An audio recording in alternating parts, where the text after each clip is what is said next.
তৃণমূলকে অবিলম্বে passport visa দিয়ে কে রে ভাই মাথা ব্যথা ফাটিয়ে দিবি হরমুজ প্রণালীতে পাহারা দিতে পাঠানো জাতীয় স্বার্থে। একটা এসআইআর ছিল, এবার গ্যাস পেয়েছেন, কোনটা ছেড়ে কোনটা ধরবে বুঝতে পারছেন না, কারণ এবার উনি বুঝে গেছেন যে ওনাদের অবস্থা খুব শোচনীয়। দলের মধ্যেই একটা অন্তর্ঘাত একটা বিশাল ভাবে সামনে চেহারা নিয়েছে। যাদেরকে লেলিয়ে দিত তারা দুভাগে ভাগ হয়ে গেছে। একদল বলছে মমতার তেজপাতা হতে রাজি নেই, তেজপাতা তো তরকারিতে দেওয়া হয়, খাওয়া হয় না। ওরা বুঝে গেছে যে ওরা তেজপাতা। আরেক দল ভাবছে যে মে মাসের প্রথম সপ্তাহে তো পরিবর্তনের সরকার, ছবিগুলো তো তোলা থাকছে, ঝুঁকি না নেওয়াই ভালো। 2,34,00,000 লোক বিজেপিকে ভোট দিচ্ছে, তারা কি বাঙালি নয়? তাদের তো অপমান করা হয় না? তাদের তো অপমান করা হচ্ছে। 2,34,00,000 লোককে তারা তৃণমূল করে না, তৃণমূলকে ভোট দেয়নি, তারা বিজেপিকে ভোট দিয়েছে। তার মানে কি আজকে পশ্চিমবঙ্গে 50% অর্ধেক সংখ্যক যারা ভোটার আছে তারা অবাঙালি? বলছেন যে একটা মিনিটের মধ্যে কি পরিস্থিতি করে দিতে পারে, মানে উনি যদি চান তাহলে পশ্চিমবঙ্গটাকে 1 মিনিটের মধ্যে বাংলাদেশ বানিয়ে দিতে পারেন। পরিবর্তন যাত্রায় কার্যত এই মুহূর্তে দাঁড়িয়ে ব্রিগেডে শেষ, সেখানে প্রধানমন্ত্রী আসছেন কাল। আমার সঙ্গে রয়েছেন লকেট চট্টোপাধ্যায়, সাজো সাজো রব ব্রিগেডে। আপনারা দেখতেই পাচ্ছেন এই মুহূর্ত থেকে কাল আসছেন প্রধানমন্ত্রী, কিন্তু লকেট চট্টোপাধ্যায় আজ থেকেই মাঠে। লকেট দিয়ে আজ থেকেই ব্রিগেড। হ্যাঁ, আমাদের তো থাকেই। একটা মানুষের অনেকদিন ধরেই ব্রিগেড হবে, এবং পরিবর্তন যাত্রার জন্য তো বাইরে ছিলাম, আসতে পারিনি।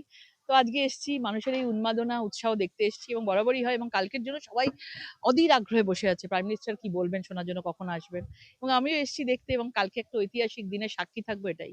লকেট দিয়ে এই যে পরিবর্তন পরিবর্তন বলা হচ্ছে, আলটিমেট 26-এ কি পরিবর্তন আপনারা করতে পারবেন? 100% পরিবর্তন হবে। মানুষ রেডি হয়েছে, আমরা দেখেছি পরিবর্তন যাত্রায়, রাস্তায় এসছে, মানুষের আশীর্বাদ দেখেছি কত। মানুষ রাস্তায় এসে আমাদেরকে ফুল ছড়াচ্ছে, মানে তারা রেডি আছে। মানে এবারে যে আমাদের পরিবর্তন যাত্রা হয়েছে না, প্রত্যেকটা গ্রামে গ্রামে ঘরে ঘরে প্রত্যেকটা জায়গায় জায়গায় দিয়ে আমাদের যাত্রা হয়েছে, মানুষের এত উচ্ছ্বাস দেখেছি। আমি নিশ্চিত যে এবারে একটা ঐতিহাসিক পরিবর্তন হতে চলেছে। এই যে 26-এর নির্বাচন, এই মুহূর্তে সবাই বলছেন বিজেপির বিসর্জন, কারণ 50টার বেশি এগোতে পারবে না। বারবার কেন বলছেন? মানুষকে মানে এটা ভুল ভাবে নারেটিভ সেট করার জন্য বলা হচ্ছে। ওই যে বিজেপি বাঙালিদের পার্টি নয়, বাঙালিরা অন্য রাজ্যে মার খাচ্ছে, যেরকম ভাবে তারা নারেটিভ সেট করার চেষ্টা করেছিল। এই যে বিজেপির আজকে আহ, আমাদের মা ভবতারিণী দক্ষিণেশ্বর কালী টেম্পল দেখে মানে তাদের একটুখানি জ্বালা ধরছে, যে এতদিন ধরে বলতাম বিজেপি বাঙালির পার্টি না, আজকে দেখছে সবই আজ উত্তরবঙ্গ দক্ষিণবঙ্গ শিল্পকলার মাধ্যমে তুলে দেওয়া হয়েছে, দক্ষিণেশ্বর মা ভবতারিণীর মন্দির করা হয়েছে। তারা তো কোনোদিন এটা ভাবেনি। তারা তো শুধু বাঙালি ইমেজটাকে নিয়ে ভোট বৈতরণী পার করবার চেষ্টা করেছে, বাঙালি বাঙালি করে, বাঙালি অবাঙালি বিভেদ করে। আজকে বিজেপি সেটা দেখিয়ে দিচ্ছে, সেই তাদের গাত্র জ্বালা হচ্ছে। বাঙালি নয় তৃণমূল, যে তৃণমূল করে না সে বাঙালি নয়, এই শব্দটা শুনে লকেট চট্টোপাধ্যায়ের কেমন লেগেছে? 2,34,00,000 লোক বিজেপিকে ভোট দিচ্ছে, তারা কি বাঙালি নয়? তাদের তো অপমান করা হয় না? তাদের তো অপমান করা হচ্ছে। 2,34,00,000 লোককে তারা তৃণমূল করে না, তৃণমূলকে ভোট দেয়নি, তারা বিজেপিকে ভোট দিয়েছে।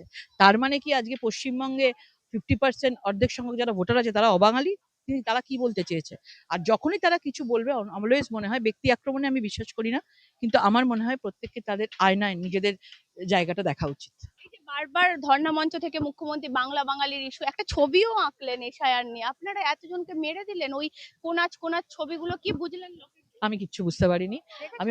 আমি অনেকবার বোঝার চেষ্টা করেছি, কি আজগুবি আজগুবি কিসব বক্স বক্স করে কি বোঝানোর চেষ্টা, এসআইআর ভ্যানিশ এসব লিখছে টিখছে, এসব ভ্যানিশ ফ্যানিশ এসব ম্যাজিক ফ্যাজিক ওনার দেখাতে পারেন, কিন্তু বাংলার মানুষ এবার ম্যাজিক দেখিয়ে দেবে। লকেট চট্টোপাধ্যায় এবারে বিধানসভা নির্বাচনে লড়বেন। কেন্দ্রীয় নেতৃত্ব যেটা ঠিক করবে ফাইনালি সেটা হবে।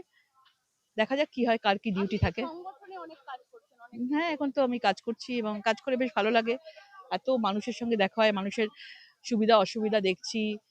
এতদিন ধরে পার্টিতে আছি, 12 বছর হয়ে গেল আমি এই পার্টিতে আছি, তো ভালো লাগছে আমার বেশ।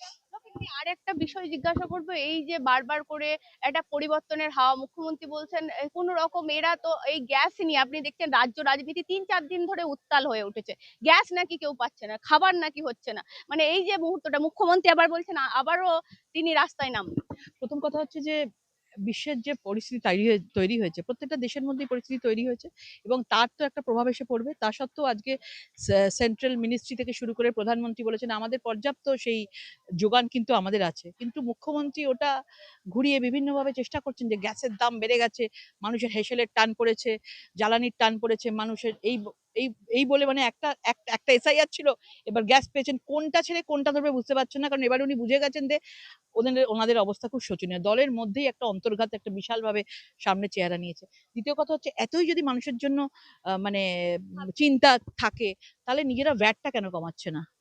এটা মানুষ জানে না যে ভ্যাট নেয় রাজ্য সরকার এবং কেন্দ্রীয় সরকার, একটা নিজস্ব ভ্যাট থাকে, সেই ভ্যাটটা দেয়। তাহলে ভ্যাটটা কেন কমালো না? 60 টাকা নয় বেড়েছে, কালকে এই যুদ্ধের পরিস্থিতি ঠিক হয়ে যাওয়ার পর সবকিছু আবার নর্মালাইজ হয়ে যাবে। তাহলে ওনার যে এত টাকা ভ্যাট আছে, সেই ভ্যাটটাকে উনি কেন কমাচ্ছেন? আগে ভ্যাটটা কমাক, আগে শূন্য করুক, তারপর রাস্তায় নামুক।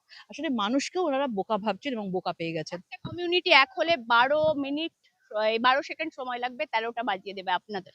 একজন মুখ্যমন্ত্রী এইভাবে কাউকে হুমকি দিতে পারে, একটা ধর্মীয় একটা সুড়সুড়ি দিতে পারে কাউকে, মানে এটা একটা আমাদের জন্য একটা ভয়ানক ভবিষ্যৎ আমাদের জন্য অপেক্ষা করছে। তাহলে ভেবে দেখুন, এই ধরনের কথা যদি আজকে উনি বলছেন, তাহলে এবারে যদি তারা কোনোভাবে এখানে এসে যায়, তাহলে এই পশ্চিমবঙ্গের অবস্থা কি করবে?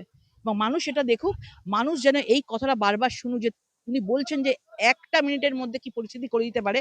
মানে উনি যদি চান, তাহলে পশ্চিমবঙ্গটাকে 1 মিনিটের মধ্যে বাংলাদেশ বানিয়ে দিতে পারেন। ইলিয়া বলছেন আপনারা মহিলাদেরকে সম্মান করেন না, আপনারা মহিলাদের প্রতি আপনাদের কোনো রকম রেসপেক্ট নেই, আপনারা একজন মহিলা বিদ্বেষী দল। আমরা তো মহিলা রয়েছি, 12 বছর ধরে এই পার্টিটায় রয়েছি এবং মানুষের জন্য কাজ করছি। এবং বিভিন্নভাবে মহিলা যে স্কিম তৈরি হয়েছে, এখন তো ক্যান্সারের সার্ভাইকাল ভ্যাকসিন তৈরি হয়েছে, যেটা ভারত সরকার তৈরি করেছে। তো প্রত্যেকটা মেয়েদের কন্যা সন্তানদের থেকে শুরু হয়েছে দেওয়ার জন্য, এত কিছু করছে। প্রত্যেকটা বাড়িতে বাড়িতে নলের মাধ্যমে জল আসবে করছে। প্রধানমন্ত্রী আবাস যোজনা মহিলাদের নামে হচ্ছে, আয়ুষ্মান কার্ড মহিলাদের নামে হচ্ছে, 5 কেজি রেশন মহিলাদের নামে করছে। আর কি চাই? আর তারা কি করেছে?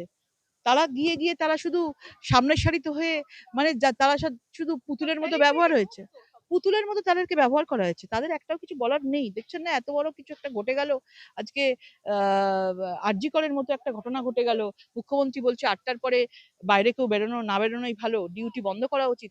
একটা মহিলা যারা রয়েছেন তারা তো 8টার পরে বেরোন সব জায়গায়, তারা একটা কোনো কথা বলতে পারেনি, প্রতিবাদ করতে পারেনি। তাহলে তাদের জায়গাটা সেখানে কি হিসাবে দাঁড়িয়ে আছে? সবাই নিজের আখের গোছাতে ব্যস্ত। এবং কালকে যে সভা, ব্রিগেড সভা, ঐতিহাসিক ব্রিগেড সভা হতে চলেছে এবং পশ্চিমবঙ্গের এই যে নির্বাচন, এই নির্বাচনকে উপলক্ষ করে এটি প্রথম ব্রিগেড হচ্ছে কোনো রাজনৈতিক দল এইবার, অর্থাৎ 2026 নির্বাচনের আগে এই প্রথম ব্রিগেড আমরাই করছি, ভারতীয় জনতা পার্টি করছি।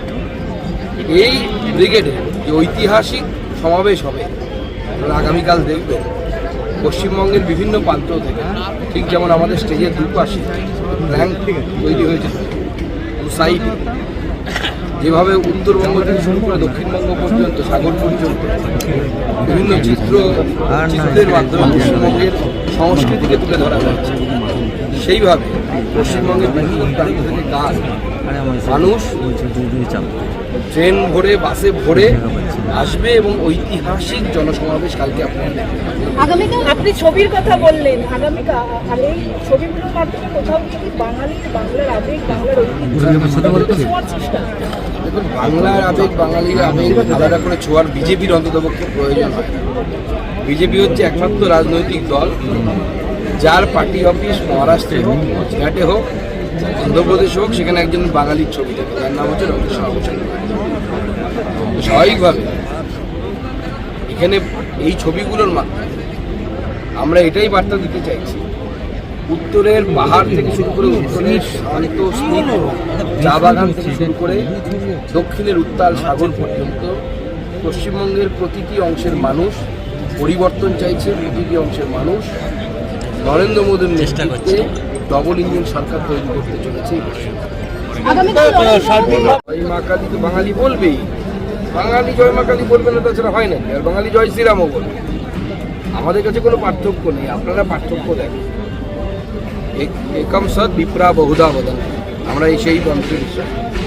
আমাদের কাছে মা কালী এবং রাম একই ঈশ্বরের ভিন্ন ভিন্ন রূপ, তো কোনো অসুবিধার কিছু নেই। জয় শ্রীরামও চলবে, জয় মা কালীও চলবে। আর জয় মা কালী বলে বাঙালি পাঠা বলি হবে। পরিবর্তন যাত্রায় 1 থেকে 10 আমরা বারাবণীতে একটি ইনসিডেন্ট ছাড়া আর কোথাও কিছু দেখি না। আমার মনে হয় না পশ্চিমবাংলার পুলিশ প্রশাসন এটা নেবে, কারণ সবাই আমরা কার্যত শুনেছি, জেনেছি, মিডিয়াও বলছে যে সোমবার ভোট ঘোষণা। ইলেকশন কমিশন যে ধরনের কড়া ব্যবস্থা নিয়েছে, আর কেন্দ্রীয় বাহিনী ভোট ঘোষণার আগে তো রাজ্যে কোনোদিন আসেনি, এবং পরিবর্তন যাত্রাতে একদিকে প্রশাসন বা পুলিশ পরিবর্তনের গন্ধ পেয়ে নিরপেক্ষ হওয়ার চেষ্টা করছে কিছুটা। আমাদের চোখে যা পড়েছে বলছি, আমরা 10 দিনই মাঠে ছিলাম, দলের 2 দিন ছাড়া। আরেকটা জিনিস হচ্ছে, যাদেরকে লেলিয়ে দিত তারা দুভাগে ভাগ হয়ে গেছে। একদল বলছে মমতার তেজপাতা হতে রাজি নেই, তেজপাতা তো তরকারিতে দেওয়া হয়, খাওয়া হয়, ওরা বুঝে গেছে যে ওরা তেজপাতা। আরেক দল ভাবছে যে মে মাসের প্রথম সপ্তাহে তো পরিবর্তনের সরকার, ছবিগুলো তো তোলা থাকছে, ঝুঁকি না নেওয়াই ভালো। এই কারণে আমার বিশ্বাস আগামীকাল কোথাও কোনো ইনসিডেন্ট হবে না এবং আনএক্সপেক্টেড লোকজন হবে। ভারতীয় জনতা পার্টির প্রচার এবং সাংগঠনিক টার্গেট 5 লাখ, আমার বিশ্বাস এড়িয়ে যাবে। আমি যে বিধানসভা কেন্দ্রে এমএলএ, সেখানে কোনো হিন্দু বুথে এত গাড়ি তো নেই। ইট কালীভাটা থেকে লোক ট্রাক তুলছে, ট্রাকের উপরে ওই যে বাবাধামে জল ঢালতে যাওয়ার জন্য যেমন আচ্ছাদন করে, ওইরকম আচ্ছাদন করে লোক আসছে। সেখানে এত বাস তো নেই, ওখানে ট্রেন নেই। এবং সবচেয়ে অবাক হলাম, কেন্দামারি বলে মুসলিম গ্রাম পঞ্চায়েতে, ওখানে মাসুদ বলে একটা ছেলে আমাকে মেসেজ করলো যে আমার 200 বাস লাগবে, পার্টি দিচ্ছে না। না, আরে বাস লাগবে, পার্টি দিচ্ছে না, বাস চাইছে, আসতে চাইছে। তাহলে আমি আমার উন্মাদনা দেখে বুঝতে পারছি যে কালকে এখানে অবস্থা হতে শুভেন্দুদা, প্রান্তিক জেলা থেকে মানুষ কি রওনা হয়ে গিয়েছে? প্রান্তিক জেলা যেগুলো কোচবিহার শুরু করেছে, রাত্রি 11টার পর থেকেই লোকজন নামবে, 2টো থেকেই লোকজন আসতে শুরু করবে। এবং ভারতীয় জনতা পার্টির পক্ষে জগন্নাথ চট্টোপাধ্যায় এবং তার বড় টিম একটা দায়িত্বে আছে। मेरा फ्रेम घुस जा रहा है भाई, ঘাট সহ স্টেশনগুলোতে मेरा बाएं मोबाइल घुस जा আমরা रहा है। আশা করছি সকালবেলা 11টার মধ্যেই যারা ট্রেনে আসবেন, মূলত উত্তরবঙ্গ, 1 লক্ষর বেশি লোক চলে আসবে। তাদেরকে তাদের যেটুকু স্নান বা যা যা লাগে ভারতীয় জনতা পার্টির পক্ষ থেকে তৃণমূলের তরফে জনসভায় কি আগামী দিনে 26-এর নির্বাচনের পথপ্রদর্শক হতে চলেছে? সভাটার নামই তো পরিবর্তন সংকল্প সভা, এটাতে আর নতুন করে কি আছে? ফলাফলের কি কোনো ইঙ্গিত মিলবে আগামী? ফলাফল কেন বলতে যাব? ফলাফল আপনারাই করবেন, আপনি ভোট দিন হয়ে যাবে। তৃণমূলের তরফে বলা হয় বিজেপি বাংলা বিরোধী। আজকে তৃণমূলের তরফে যখন বলা হয় বিজেপি বাংলা বিরোধী, দক্ষিণেশ্বর, দার্জিলিং এর চা, বিষ্ণুপুরের টেরাকোটা মঞ্চ জুড়ে তো শুধু বাঙালিয়ানা। বরাবরই থাকে। মাননীয় নরেন্দ্র মোদীজি বেলুড় মঠে রাত্রি যাপন করেছেন, এর থেকে কি বাংলা সংস্কৃতিকে নিয়ে কি বলছেন? বাংলা ভাষাকে ক্লাসিক্যাল ল্যাঙ্গুয়েজের মর্যাদা দিয়েছে, এসব কেন বলতে হবে? কেন এ চক্করে আমরা ঢুকবো বলুন তো? যে লোকটা এই পার্টিটা তৈরি করেছে তার নাম ধুতি পাঞ্জাবি পরা বাঙালি ডক্টর শ্যামাপ্রসাদ মুখার্জি। এই বাঙালি হিন্দুদের হোমল্যান্ড, আপনি এখানে থাকতে পারতেন, আপনাকে তো থাকতে হতো ইসলামিক কান্ট্রি বাংলাদেশে। এই জায়গাটি তো দিয়ে গেছে স্বামী প্রণবানন্দ ডক্টর শ্যামাপ্রসাদ মুখার্জি। তারপরেও তৃণমূলের এই নোংরা কথার উত্তর দিতে হবে। তৃণমূলকে অবিলম্বে পাসপোর্ট ভিসা দিয়ে কে রে ভাই, মাথা ব্যথা ফাটিয়ে দিবি? হরমুজ প্রণালীতে পাহারা দিতে পাঠানো হোক, জাতীয় স্বার্থে। সর ভাই, সর সর সর সর। আবার হবে না, হয়ে গেছে। পান্ডে পান্ডে ইধার পান্ডে, ছবিটা তো করতে দে।